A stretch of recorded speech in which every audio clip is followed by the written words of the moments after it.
Hello friends, स्वागत है आपका अपने यूट्यूब चैनल ग्रोइंग स्टडी में। आज अपन समझेंगे उत्तर वैदिक काल।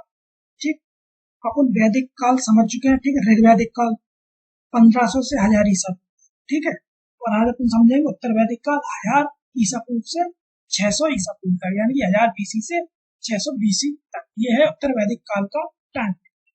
ठीक है, तो इसमें अपन समझेंगे इसकी आर्थिक स्थिति क्या थी, राजनीतिक स्थिति क्या थी, सामाजिक स्थिति क्या थी। क्योंकि ऋग्वैदिक काल की जो स्थिति थी और उत्तर वैदिक काल की स्थिति वो बिल्कुल डिफरेंट। ठीक है, याद रखना, वही चीज आज अपन इसको समझेंगे। ठीक, तो देखते हैं। तो उत्तर वैदिक काल का सीधा सीधा टाइम पीरियड याद रखो क्या है। तो वो है 1000 बीसी से 600 बीसी, यानी कि 1000 ईसा पूर्व से 600 ईसा पूर्व। ठीक, ये टाइम पीरियड याद रखो।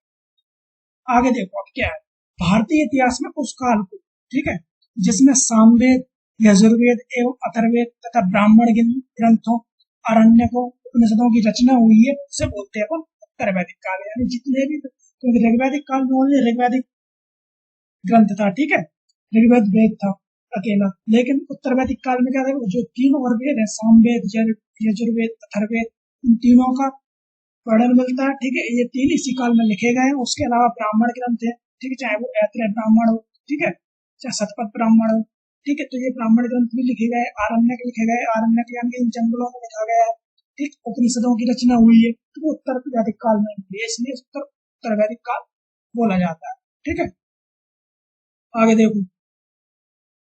आगे क्या है, इस युग की सभ्यता का केंद्र जो था, पंजाब से बढ़कर कुरुक्षेत्र, दिल्ली और गंगा यमुना का दुआब का उत्तरी भाग, ये इसका क्षेत्र हो गया। पहले ये कहाँ पर थे, पंजाब वाले एरिया में, सप्त सेंटर प्रदेश में थे। ठीक है, लेकिन अब ये क्या हो गए, अब इनकी स्थिति पूर्व की ओर बढ़ने लगे, अब ये पूर्व की ओर बढ़ रहे हैं। ठीक है, ऋग्वैदिक काल में मैंने बताया था यमुना का 3 बार, गंगा का मात्र 1 बार वर्णन मिलता है। तो इससे पता चलता है कि गंगा नदी तक ऋग्वैदिक काल के लोग आर्य लोग नहीं आए थे। ठीक है, लेकिन उत्तर वैदिक काल में जो आर्य लोग हैं, जो कबीला लोग हैं, वो क्या है, उत्तर वैदिक काल में गंगा नदी के पास में पहुंच चुके थे काफी दूर तक, यानी गंगा यमुना नदी के दुआब में अब इनकी स्थापित हो चुकी थी, यानी कि स्थापित हो चुके थे अब। ठीक है, तो अब मैप में देखते हैं। देखो, ठीक है, यह है एरिया इनका। ठीक, उत्तर वैदिक काल ये वाला एरिया पूरा यहाँ। ठीक है, ये यहाँ पर आ चुके हैं। ठीक, ये है गंगा यमुना का दुआब। ठीक, और जो वहां पर थे ऋग्वैदिक काल के लोग, वो यहाँ पर थे। ठीक है, सप्त सेंद्र प्रदेश ये वाला एरिया। ठीक है, पंजाब वाला एरिया, सिंध वाला एरिया, ये वाला एरिया, वो यहाँ पर पूर्व की ओर नहीं थे, लेकिन अब क्या है, ये पूर्व की ओर बढ़ने लगे। ठीक है, और इनका पूर्व की ओर गमन होने लगा। ठीक, तो ये इनका एरिया है। ठीक है, फिर आगे क्या होगा, आगे 600 बीसी के बाद क्या हो, महाजनपद स्टार्ट हो जाएगा। उसमें क्या, ये वाला पूरा एरिया, मगध का एरिया, ये सब एरिया क्या हो जाएंगे, फिर महाजनपद। इनको अपन महाजनपद में समझेंगे। ठीक है, लेकिन अपन को अभी यहाँ पर क्या समझ रहे हैं, उत्तर वैदिक काल। ठीक, तो देखो। ठीक है, तो ये एरिया कहाँ पर आ गया, दिल्ली और गंगा यमुना का दुआब का जो भाग है, वहां पर ये आ चुके थे। ठीक, अब देखो क्या है, कुरु कबीला और जो भरत कबीला थे वो मिलकर कुरु बन गए। ठीक है, यानी कि पहले ये जन हुआ करते थे, कबीला हुआ करते थे, अब उत्तर वैदिक काल में वो जनपद बन गए। ठीक है, तो कुरु और भरत मिलकर बन गए कुरु। ठीक है, कुरु जनपद। तुर्वस पक्र भी मिलकर बन गए पांचाल। पांचाल जो कि उत्तर वैदिक काल का एक प्रमुख राज्य बोल सकते हैं। ठीक है, प्रदेश बोल सकते हैं, क्योंकि प्रदेश की जो प्रदेश है या राष्ट्र है या राज्य है, ठीक है, उसकी व्याख्या उत्तर वैदिक काल में मिलती है, ऋग्वैदिक काल में नहीं मिलती है। ऋग्वैदिक काल में ओनली कबीले थे। ठीक है, तो और समझते हैं कैसे क्या हुआ इसे। ठीक, आगे देखो। ठीक है, अब जो सतपथ ब्राह्मण है उसमें रेवा नदी, यानी कि रेवा नदी है नर्मदा, मध्य प्रदेश की जो नर्मदा नदी है उसे सतपथ ब्राह्मण में रेवा कहा गया है। इसका प्राचीन नाम रेवा है, तो कई बार एग्जाम में पूछा भी गया। ठीक है, सदा नीरा नदी का उल्लेख है, सदा नीरा नदी यानी गंडक बिहार। ठीक है, उसका उल्लेख मिलता है सतपथ ब्राह्मण। ठीक है, ठीक, तो ये उत्तर वैदिक कालीन ग्रंथ है सतपथ ब्राह्मण। ठीक है, जितने भी ब्राह्मण ग्रंथ बने वो सब उत्तर वैदिक काल। ठीक है, तो उसी में इनका वर्णन मिलता है। ये चीज अब अपन समझते हैं कि राजनीतिक व्यवस्था। ठीक है, कैसे ये राजनीतिक, कैसे ये आगे बढ़े, कैसे इनकी व्यवस्था बनी, कैसे इन्होंने राजनीतिक में अपना कदम बढ़ाया है। ठीक है, वो चीज अपन समझते हैं। तो इनकी राजनीतिक व्यवस्था। ऋग्वैदिक काल में जो कबीले थे, ठीक है, कबीलों पर शासन करने वाला राजा उस प्रदेश पर शासन करने लगा, ठीक है। तो मैंने बताया पहले ये छोटे छोटे कबीले को रहा करते थे, ठीक है। और इनका जो जीवन था ऋग्वैदिक काल में वो भरण पोषण था, ठीक है। कोई स्थायी सेना नहीं, कुछ नहीं, ठीक।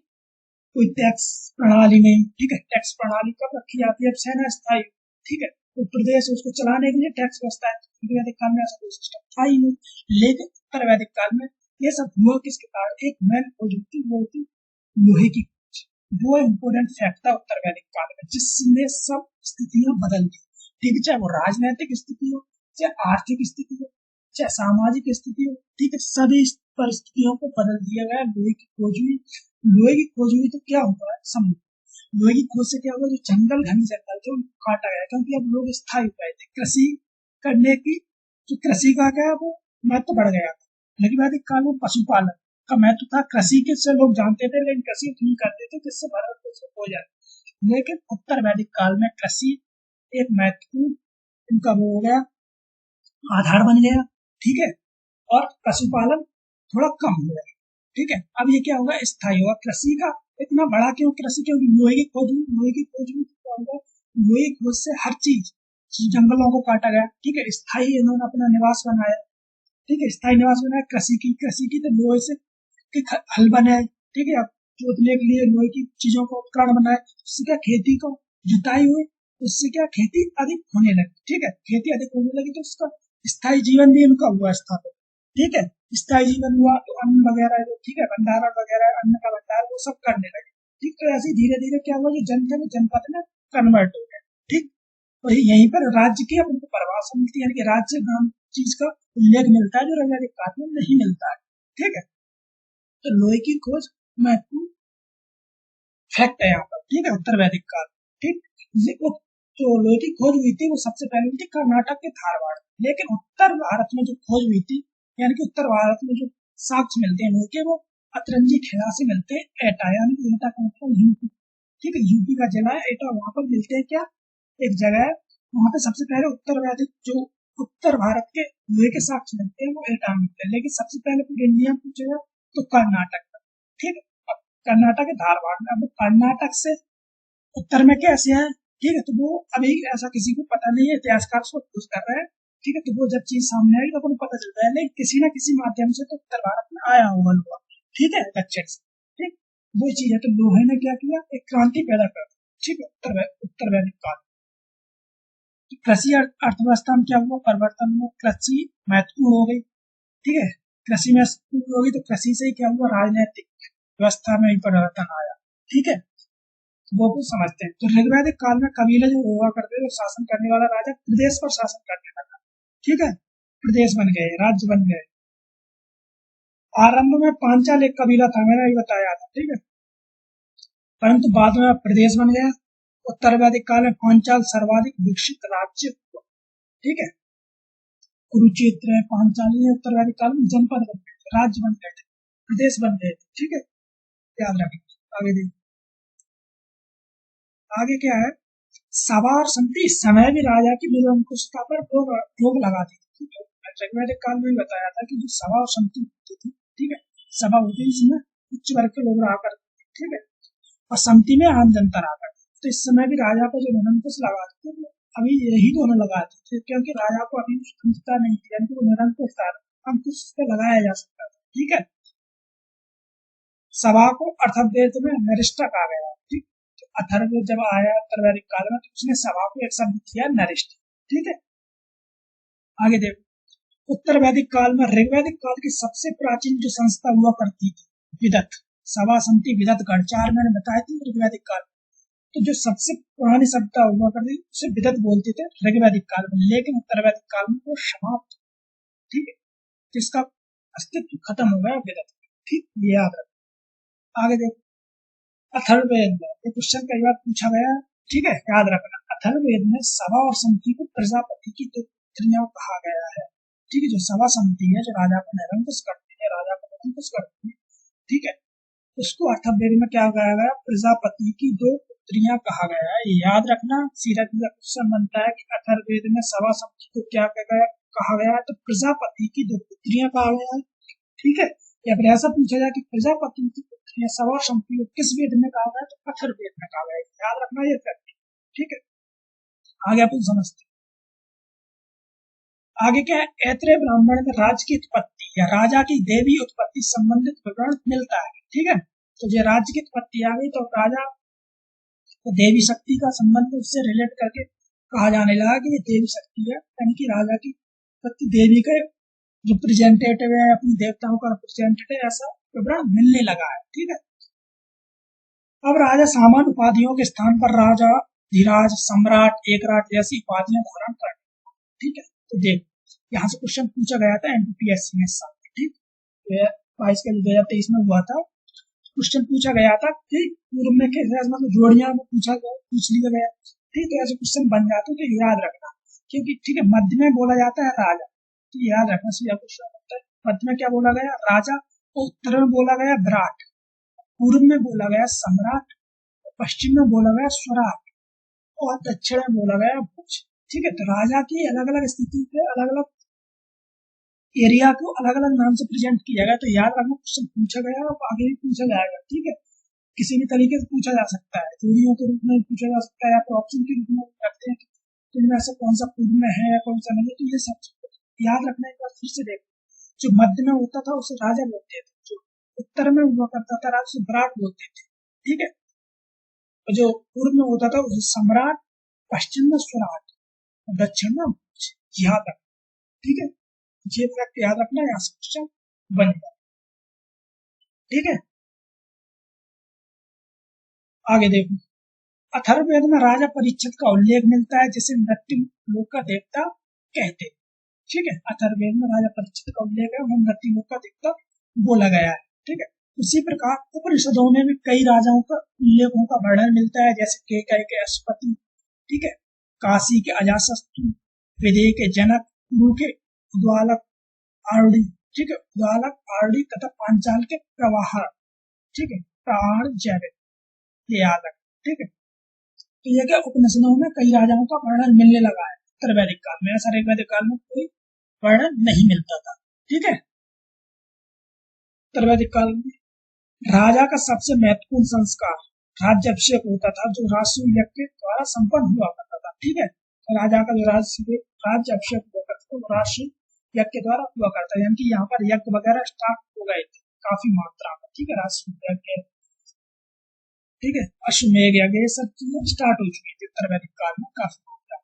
ठीक है, तो राजसूय यज्ञ के समय क्या रत्नियों के प्रति सम्मान प्रकट करता है कौन, राजा, यानी कि राजसूय यज्ञ होता था जब राजा का, ठीक है, राज्याभिषेक होता था, तो वो रत्नियों के प्रति सम्मान प्रकट करता था, तो रत्नियों पर अधिक विश्वास करता था। ठीक है, और उनसे समर्थन की आशा करता था कि हमारा युद्ध हो तो समर्थन करो आप।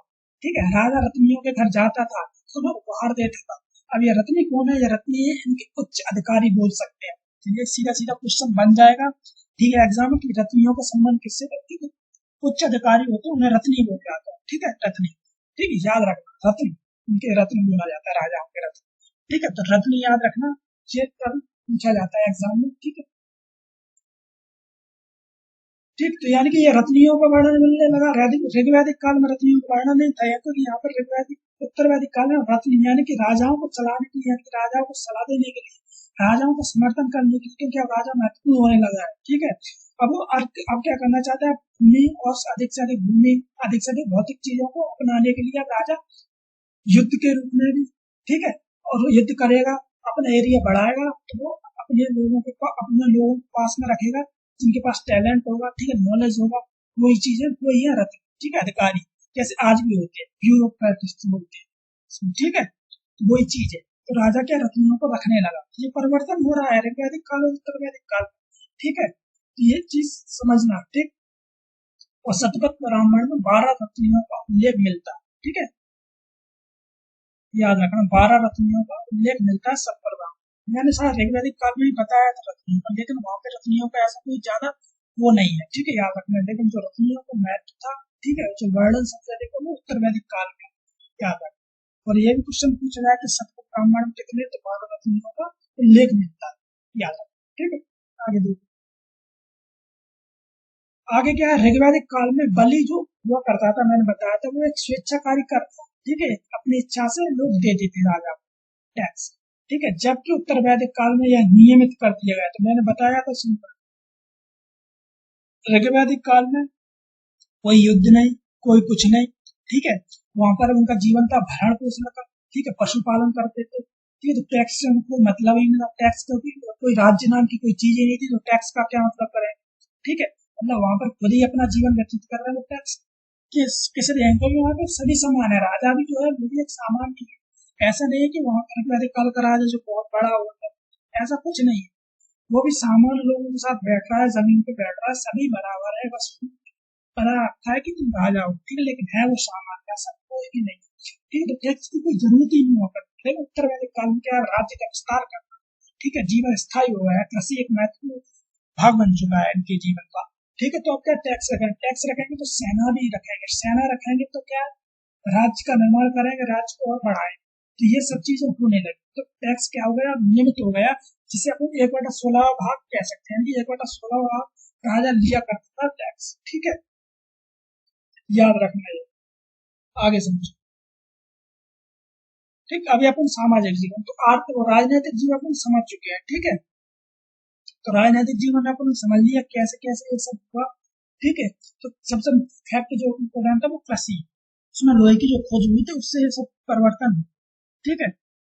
हर एक चीज से कनेक्टेड है। कृषि परिवर्तन हुआ, आर्थिक इकोनॉमी बढ़ी, ठीक है, राजनीतिक समाज में परिवर्तन आया, ये सब चीजें परिवर्तित होने लगी, ठीक है। अब आगे आप समझते हैं क्या है सामाजिक जीवन, क्योंकि सामाजिक जीवन भी परिवर्तित ऋग्वैदिक काल की तरह नहीं रहे।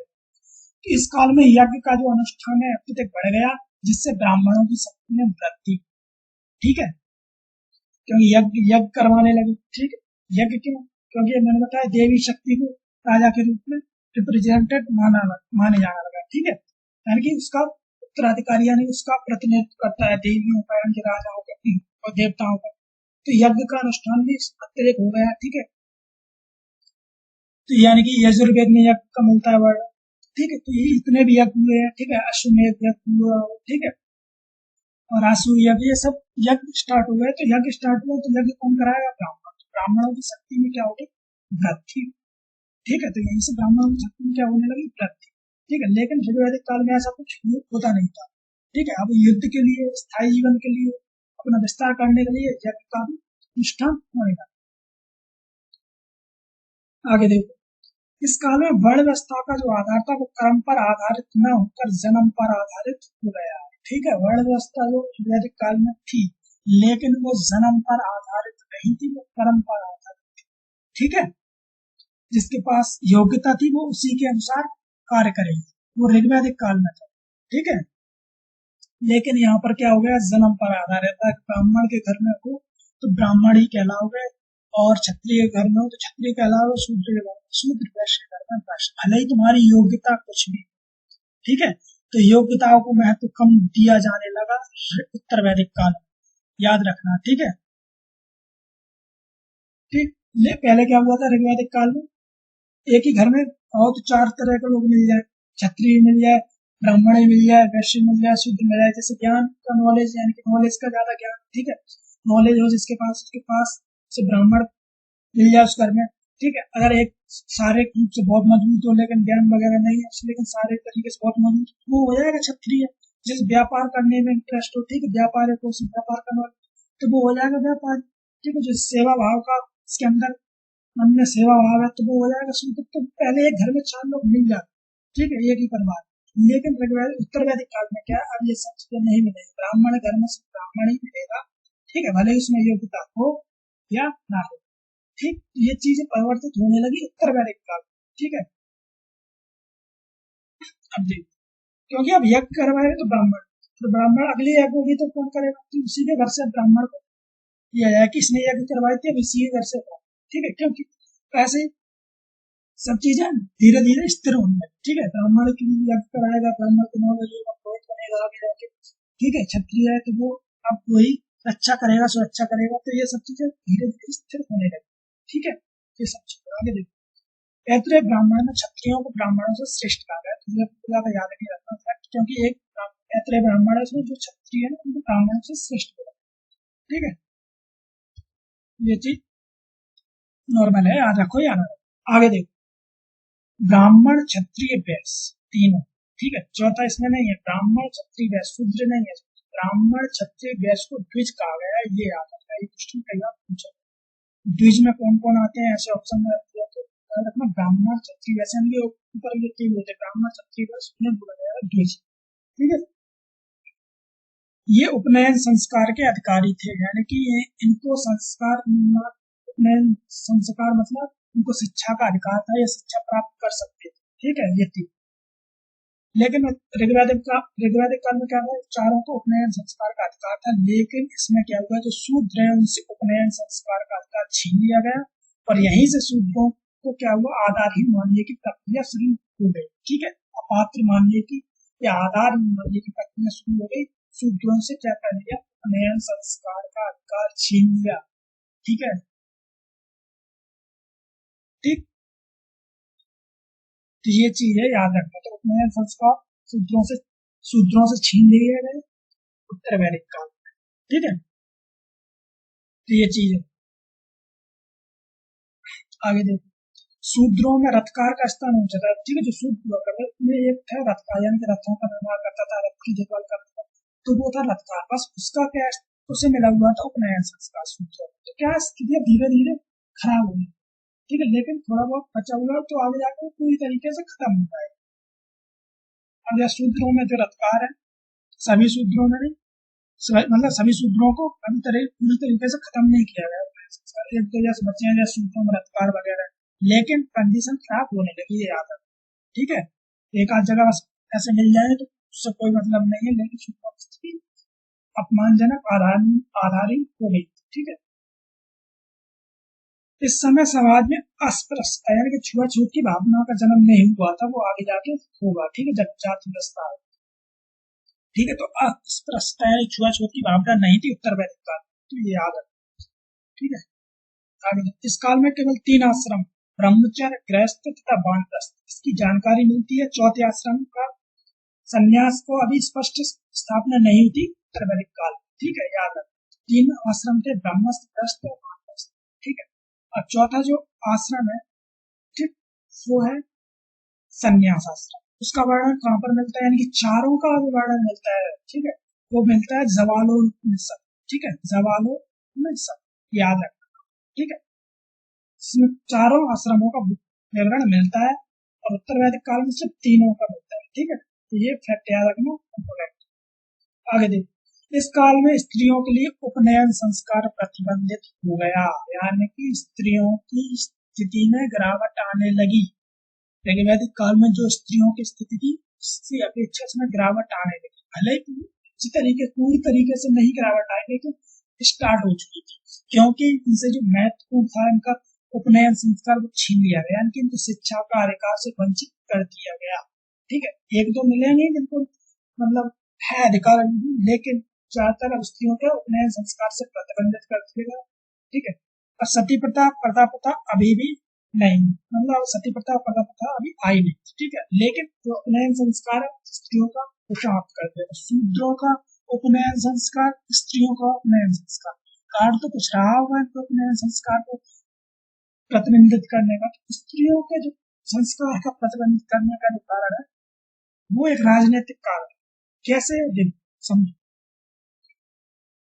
गोत्र व्यवस्था स्टार्ट की है, ठीक है, मैंने यहाँ पे लिखा नहीं, ये बता रहा हूँ।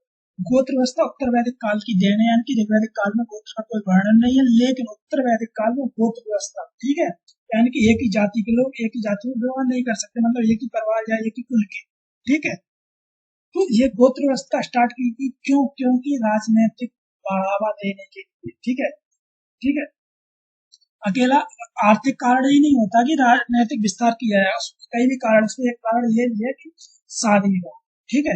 अगर एक ही इसमें करेंगे, एक ही कुल में विवाह करेंगे स्त्रियों का, तो क्या होगा, तो उससे क्या एक ही परिवार रहेगा, एक ही कुल रहेगा, लेकिन अब क्या है, दूसरे कुल में जाकर क्या होगा, शादी विवाह, तो वो क्या होगा, तो वो वाला जो जनपद है, तो वो भी जनपद इसके साथ में शामिल हो जाएगा, ठीक है। तो उससे क्या होगा, साम्राज्य और बढ़ेगा, तीसरे जनपद पर आक्रमण करना या तीसरे जनपद पर कब्जा करना आसान हो जाएगा, ठीक है। इसीलिए स्त्रियों को क्या है, पहले संस्कार उनके उपनयन संस्कार को खत्म किया गया, ठीक है, और गोत्र व्यवस्था को स्थापित की गई। अगर स्त्रियों को उपनयन संस्कार नहीं करते, ठीक है, गोत्र व्यवस्था स्थापित नहीं की, तो स्त्रियों को जो इच्छा होती, जिसको चुनना है सुबह को चुनती, ठीक है, लेकिन इन्होंने क्या शिक्षा का अधिकार छीन लिया, ठीक।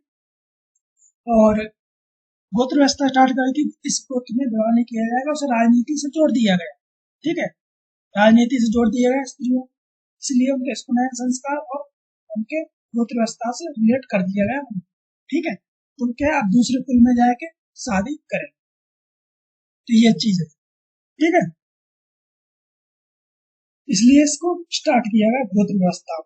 तो उपनयन संस्कार किन दो लोगों के हटा दिए गए, एक शूद्रों के और स्त्री,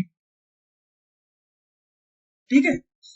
और देखते हैं मगध के जैसे राजा है बिंबिसार, ठीक है, तो बिंबिसार ने क्या किया, जो मगध है, ठीक है, और कौशल, तो उन्होंने क्या व्यावहारिक संबंध स्थापित किए, और मगध और कौशल ने मिलकर अंग को जीत लिया। तो ये क्या है, यही तो है परिवर्तन, ठीक है। तो उन्होंने क्या किया, स्त्रियों को अब क्या एक ही कुल में एक ही कबीले में नहीं शादी की, अब उन्होंने दूसरे कबीले में दूसरे राज्य में शादी की, जिससे कि दो राज्य मिलकर तीसरे राज्य पर आक्रमण करके उसे हासिल कर जाएंगे, उसे वैवाहिक संबंध बन जाएंगे, और वैवाहिक संबंध से क्या होगा, राजनीतिक शक्ति बढ़ेगी, ठीक है।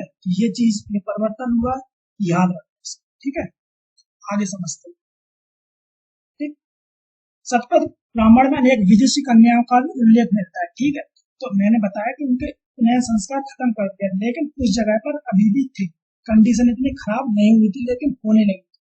तो सतपथ ब्राह्मण में अनेक विदुषी कन्याओं का उल्लेख है, जैसे गार्गी है, गंधर्व है, ठीक है, ग्रहिता है, मैत्री, ये सारी विदुषी कन्याओं का उल्लेख मिलता है, ठीक है। तो याद रख, ठीक। तो ये भी याद रखना, गोत्र व्यवस्था कहाँ पर आई, तो उत्तर वैदिक काल में गोत्र व्यवस्था का स्थापना हुई, ठीक है, याद रखना, ठीक। फैक्चुअली भी क्वेश्चन बन जाएगा, और मेंस में भी थोड़ा 3-5 में आ जाए एमपीपीएससी में, तो वहां पे भी अपन लिख सकते हैं, ठीक है। और समझ तो रहे हैं साथ में अपनी सब चीज, तो उससे रिलेट करके आगे बढ़ते हैं, ठीक है। आगे देखो, अब समझते हैं अपन आर्थिक जीवन, ठीक है। राजनीतिक जीवन देखा, सामाजिक जीवन देखा, अब आर्थिक जीवन को समझते हैं, ठीक है। आर्थिक परिवर्तन कैसे, इस काल में आर्यों के जीवन में ऋग्वैदिक काल की अपेक्षा अधिक स्थायित्व आया। तो मैंने शुरू में बताया था कि इस काल में जो आर्यों का जीवन था, पहले कविताएं थे, घुमक्कड़ थे, से वो भरण पोषण करते थे, लेकिन अब क्या हो गया, उत्तर वैदिक काल में स्थायित्व आ गया, स्थिर हो गए, कृषि को महत्व मिलने लगा, ठीक है, कृषि उपज बढ़ने लगी, ये सब चीजें होने लगी, ठीक है। ये आगे देखो, कृषि का महत्व बढ़ा रहता है, जबकि पशुपालन का महत्व कम होने लगा। इसका प्रमुख कारण है लोहे का प्रयोग, ठीक है। लोहे के प्राचीनतम साक्ष्य 1000 ईसा पूर्व के आसपास अतरंजी खेड़ा एटा से प्राप्त होते हैं, लेकिन इसके सबसे पहले साक्ष्य जो है कर्नाटक के धारवाड़ में जाता है, ठीक है, लेकिन उत्तर भारत में कहाँ है, अतरंजी खेड़ा, ठीक है। तो ये दक्षिण से ही उत्तर में आएगा, ठीक। तो याद है, तो मैंने बताया लोहे की खोज जो हुई है उसने बहुत बड़ा परिवर्तन किया है, ठीक है। आगे देखो, अतरंजी खेड़ा से जौ चावल के साक्ष्य मिलते हैं, ठीक है, हस्तिनापुर से चावल व गन्ने के साक्ष्य मिलते हैं, तो ये कृषि के साक्ष्य मिलने लगे। पहले सप्त संगम में इतने नहीं मिलते, सिर्फ सप्त संगम में क्या होता था, बस जौ का सबसे अधिक वर्णन मिलता, जौ जो कृषि है उसका वर्णन मिलता है, लेकिन अब इस उत्तर वैदिक काल में जब कृषि का महत्व बढ़ गया, ठीक है, इम्पोर्टेंस बढ़ गया है कृषि का, तो गेहूं, चावल, दाल, इन सबके भी साक्ष्य मिलने लगे, ठीक है, याद रखना।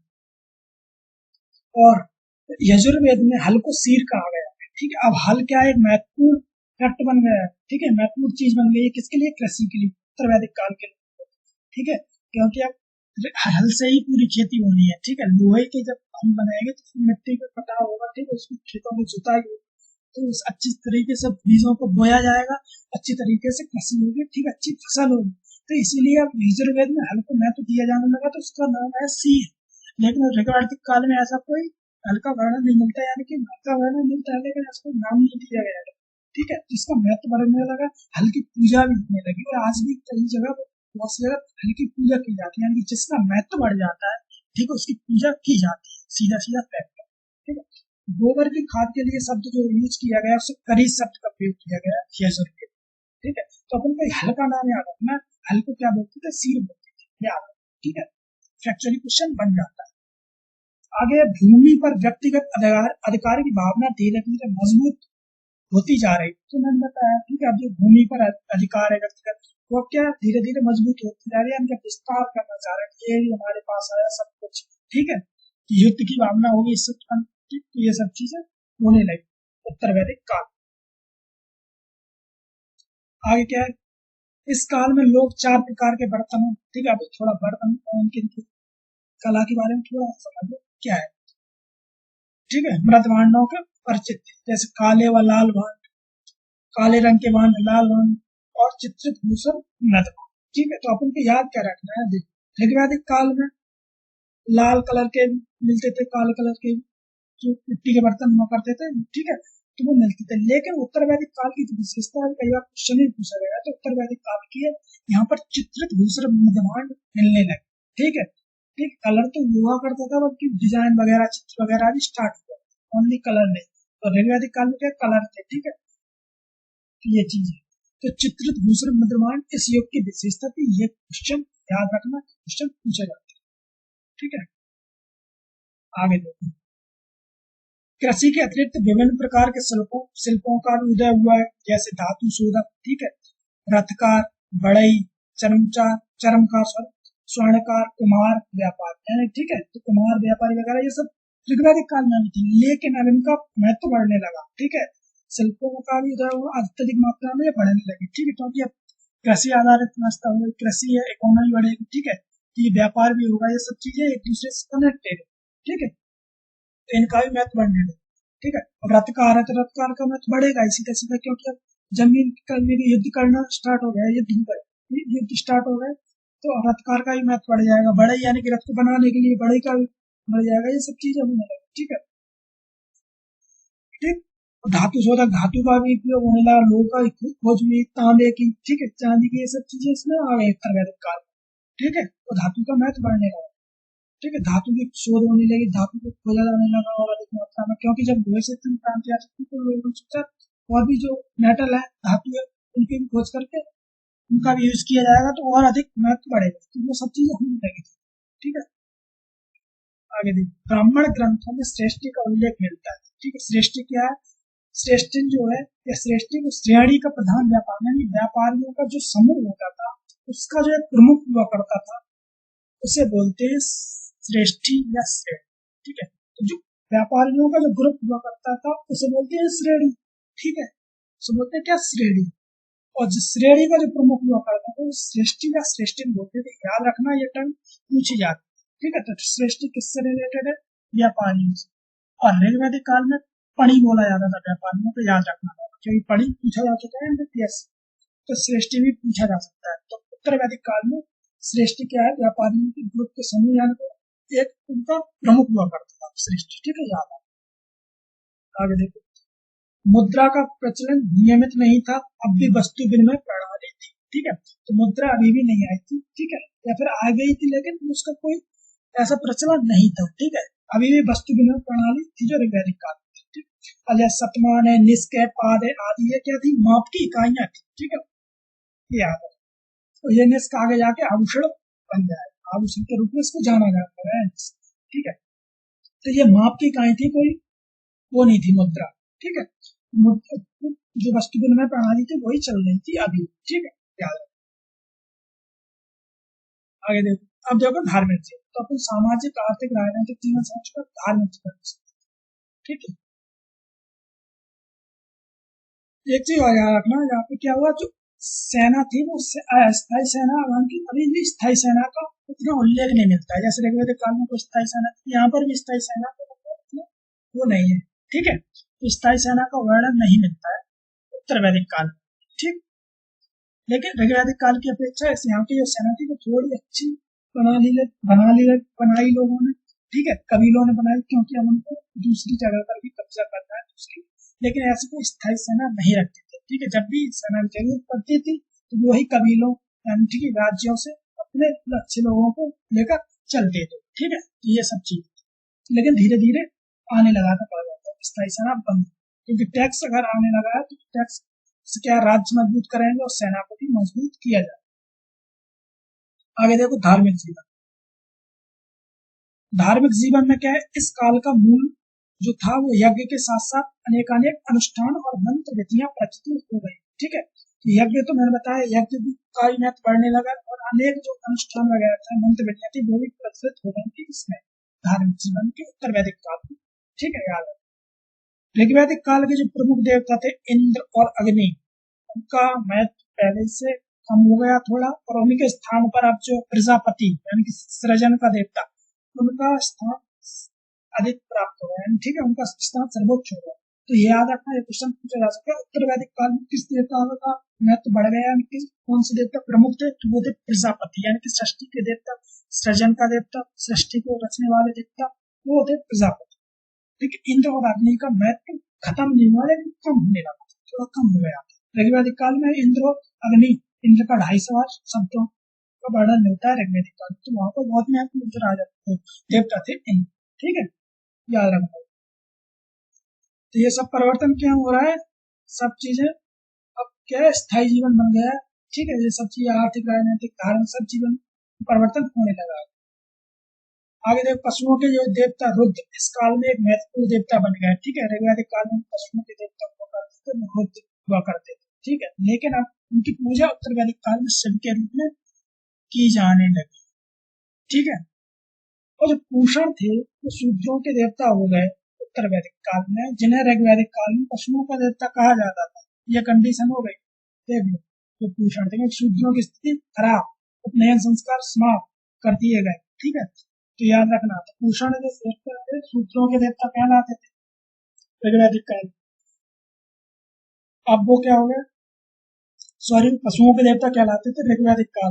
ठीक है, अब वो क्या हो गया, उत्तर वैदिक काल में शूद्रों के देवता हो गए। ठीक है, उत्तर वैदिक काल ये कंडीशन हो। ठीक, तो याद रखना, सतपुत ब्राह्मण पहली बार पुनर्जन्म के सिद्धांत का उल्लेख मिलता है। तो ये याद रखना, ये क्वेश्चन बन सकता है कि पुनर्जन्म का सिद्धांत किससे मिलता है, तो सतपुत ब्राह्मण से मिलता है। ठीक है, याद रखना। तो पहले क्या हुआ, ऋग्वैदिक काल क्या के लोग क्या सोचते थे, लौकिक महत्व किया करते थे, लेकिन अब लौकिक महत्व के साथ साथ परलौकिक महत्व का भी महत्व बढ़ चुका है उत्तर वैदिक काल। ठीक है, तो ये चीज थोड़ा याद रखना। उत्तर वैदिक काल में आप देखो कुछ इंपोर्टेंट फैक्टर उत्तर वैदिक काल के, जहाँ से प्री में एग्जाम कोई सा भी एसएससी कहीं से जिसमें हिस्ट्री आती है तो फैक्चुअल क्वेश्चन बनते थे, यहाँ से क्वेश्चन बन जाते हैं, तो थोड़ा सा ठीक है देख लो, रटना ही पड़ेगा क्योंकि यहाँ से क्वेश्चन बनती है। ठीक है, 60 दर्शनों का बीजारोपण हुआ है, यानी कि 60 जो दर्शन है उनके बारे में की जो स्थिति है, यानी कि उनकी जानकारी उत्तर वैदिक काल से स्टार्ट हो जाती है। तो ठीक है, याद रखना। देखो क्या है, तो जो दर्शन है उनके रचयिता याद रखना चारवाक। ठीक है, तो इनके जो चारवाक जो दर्शन है उनके रचयिता है चारवाक। ठीक है, तो ये सिंपल है। सांख्य के जो सांख्य दर्शन है उनके रचयिता है कपिल, याद रखना। योग के सभी को मालूम हुआ पतंजलि। ठीक है, योग सूत्र। और न्याय के हैं गौतम मुनि। ठीक है, गौतम मुनि रचयिता, तो न्याय सूत्र। ठीक है, और पूर्व मीमांसा के हैं जैमिनी, याद रखना, ये भी कई बार पूछा गया है। ठीक है, तो पूर्वी मीमांसा के हो जाएंगे जैमिनी या फिर कुमार फ्रिल भट्ट, ये भी नाम है, लेकिन जैमिनी याद रखना। उत्तर मीमांसा के हो जाए वादरायण, ब्रह्मसूत्री से बोलते हैं। ठीक है, वादरायण। ठीक, तो ये याद रखना, चारवाक, सांख्य, न्याय, पूर्वी मीमांसा, उत्तर मीमांसा, यहाँ से क्वेश्चन कई बार पूछा गया, याद रखना। ठीक है, आगे देखते हैं। और आगे क्या है, देखो, वेदों को पढ़ने वालों को भी बोला जाता है। ठीक है, तो ऋग्वेद में ही मैंने बताया था, ऋग्वेद को पढ़ने वाले बोलते हैं हुत्र, तो ये भी कई बार क्वेश्चन पूछा गया है। तो ऋग्वेद को पढ़ने वाला कौन है, हुत्र। सामवेद को पढ़ने वाला उद्रात बोल सकते हैं, उदाता बोल सकते हैं, तो ये दोनों नाम याद रखना। ठीक है, सामवेद को पढ़ने वाला। ठीक है, यजुर्वेद को पढ़ने वाला है अर्धवर्ण, ये नाम याद है। ठीक है, तो ये तीनों ऋग्वेद, तीनों वेदों के नाम याद रखना, इनको पढ़ने वाला कौन क्या कहलाता था। ठीक है, तो ये भी क्वेश्चन पूछा जाता है। ठीक है, सामवेद में जैसे संगीत के बारे में बताया गया, तो सामवेद में, यजुर्वेद में यज्ञ वगैरह के बारे में, और अथर्ववेद में क्या है, जादू टोना है। ठीक है, इन सब चीजों के बारे में अथर्ववेद में बोला गया। तो ये भी क्वेश्चन बन जाता है कि संगीत का वर्णन किसमें है, संगीत की जानकारी किससे मिलती है, तो सामवेद में। यज्ञ वगैरह की ज्यादा जानकारी किसमें मिलती है, तो यजुर्वेद। ठीक है, और जो जादू टोना है वो सब चीजें, उन सबकी विवरण मिलता है अथर्ववेद। ठीक है, याद रखना। ठीक है, और सबसे बाद में जो है अथर्ववेद ही आया था। ठीक, पहले ऋग्वेद, सामवेद, यजुर्वेद, सबसे लास्ट में अथर्ववेद। ठीक, याद रखो। आगे देखो, अब देखो ब्राह्मण ग्रंथ जो अभी बार बार अपन यूज कर रहे थे, ब्राह्मण ग्रंथ, ब्राह्मण ग्रंथ, ठीक है, सतपथ ब्राह्मण, ऐत्रेय ब्राह्मण, ये भी क्वेश्चन कई बार पूछा गया है। ठीक है, कौन सा ब्राह्मण ग्रंथ किस वेद का है। ठीक है, तो ये याद रखना। तो ऋग्वेद के याद रखना ऐत्रेय और कौशिकी, ये दोनों नाम याद रखना, इंपोर्टेंट है। ऋग्वेद के कौन है, ऐत्रेय और कौशिकी, ये दोनों ब्राह्मण ग्रंथ है ऋग्वेद के। और सामवेद के हो जाएगा पंचविश, पंचविश या षष्टविश। ठीक है, तो ये याद रखना दोनों। ठीक है, पंचविश और षष्टविश। ठीक है, तो सामवेद का हो जाए पंचदश, अथर्ववेद का हो जाए गोपथ, याद रखना। ठीक है, अथर्ववेद का गोपथ, यजुर्वेद का हो जाएगा सतपथ और तैत्रिय। ठीक है, सतपथ और तैत्रिय। ठीक, तो याद रखना। यहाँ से सीधा सीधा क्वेश्चन बनता है कि ऐत्रेय ब्राह्मण किस वेद का है, ऑप्शन दे देंगे, चार ऑप्शन रख देंगे। ठीक है, ऐसे क्वेश्चन बनते हैं, कई बार एग्जाम में पूछा गया, तो ये फैक्चुअली इनको 2 बार पढ़ोगे याद हो जाएगा। ठीक है, आगे देखो, आगे देखो क्या, नदियों के नाम। जो आज नदियों के नाम है उन्हें ऋग्वैदिक काल में क्या कहा जाता है, कि यहाँ से भी क्वेश्चन कई बार पूछा गया है। ठीक है, ये देखो क्या है, इसमें क्या है, वितस्ता, वितस्ता जिसे वो झेलम, आज के प्रेजेंट में उसे झेलम बोलते हैं, वितस्ता नदी। तो क्वेश्चन बनता है कि झेलम को ऋग्वेद में या ऋग्वैदिक काल में क्या बोला जाता था, तो वितस्ता बोला था। और चिनाब नदी को बोला जाता था अस्कनी। ठीक है, याद रखना। और पुरुषणी जो आज में रावी है उसे पुरुषणी बोला जाता है। ठीक है, और सतलज को ऋग्वैदिक काल में बोला जाता है शतुद्री। ठीक है, और व्यास को बोला जाता था विपाशा। ठीक, और गंडक को बोला जाता था सदानिया। और भी नदियां हैं। ठीक है, लेकिन जो इम्पोर्टेंट है, जो कई बार एग्जाम में पूछी गई है, वो यहीं से क्वेश्चन बन जाएगा। ठीक है, तो एक नाम याद रखना, झेलम को वितस्ता, चिनाब को अस्कनी, रावी को पुरुषनी, और सतलज को शतुद्री, और व्यास को विपाशा, और गंडक को सदानिया। ठीक, तो इन पेपर को याद रखना, नदियों को याद रखना। ठीक है, आगे देखो, आगे क्या है, जो सत्यमेव जो जयते हैं वो मुंडोपनिषद से लिया गया है, ये भी कई बार क्वेश्चन पूछा गया है। ठीक है, इसी उपनिषद में यज्ञ की तुलना टूटी नाव से की गई, तो ये भी क्वेश्चन पूछा जाएगा कि किस उपनिषद में कहा गया है कि यज्ञ की तुलना टूटी नाव से की गई है, तो वो है मुंडोपनिषद। ठीक है, ये याद रखना, मुंडोपनिषद के 2 फैक्ट, एक सत्यमेव जयते लिया गया है, और यज्ञ की तुलना टूटी नाव से की गई, वो इसी में वर्ड है। ठीक है, और ये मैंने बता ही दिया था, उत्तरवैदिक काल में बौद्ध व्यवस्था स्थापित। ठीक है, बौद्ध व्यवस्था के बारे में मैंने अच्छे से डिटेल में समझा दिया है। ठीक है, तो ये क्या था, ये उत्तर वैदिक काल के राजनीतिक, आर्थिक, धार्मिक, सामाजिक जीवन था। ठीक है, इसको अपन समझ चुके हैं। ठीक है, उत्तर वैदिक काल में पहले क्या, ऋग्वैदिक काल में जंग हुई, उत्तर वैदिक काल में जनपद हुए, अब आएगी महाजन। 620 से अपन समझेंगे उसको महाजन को भी। ठीक है, उसी में बुद्ध, जैन, ये भी अपन समझेंगे। ये अपन समझ चुके हैं, उत्तर वैदिक काल के कंप्लीट हो चुका है। ठीक है, तो याद रखना, इसमें जो फैक्चुअल क्वेश्चन है वो क्वेश्चन बनते हैं, तो उनको याद रखना है। ठीक है, जैसे बारे ये सब चीजें, ब्राह्मण ग्रंथ वगैरह। ठीक है, ये सब रचयिता, दर्शन शास्त्र वगैरह भी, ये सब चीजें। ठीक है, याद रखना, यहाँ से क्वेश्चन डेफिनेटली बनते हैं।